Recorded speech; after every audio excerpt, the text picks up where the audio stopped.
अस्सलामुअलैकुम दोस्तों, आप लोग को मैं दिखाने वाला हूँ कि देखें मेरे माशाल्लाह से न्यू बॉर्न बेबीज।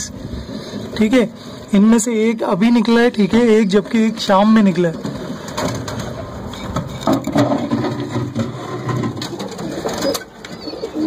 क्या आपको नजर आ रहे हैं? ठीक है, ये दोनों काबली के बच्चे हैं मेरे। ठीक है, दोनों ही आज ही बॉर्न हुए हैं।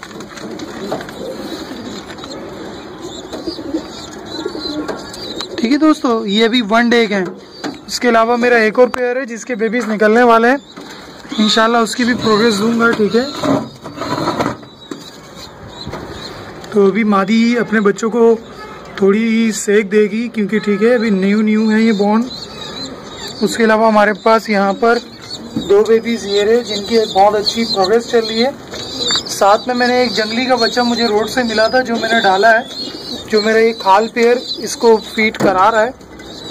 और हमारे पास यहाँ पर 2 काले गंडेदार के पट्टे हैं। ठीक है, एक बेबी इसके अंदर थोड़ा छोटा रह गया क्योंकि फीड ये कहीं हांडी से बाहर निकल गया तो इस बार छोटा रह गया, जबकि एक बेबी की आप माशाल्लाह हेल्थ देख सकते हो।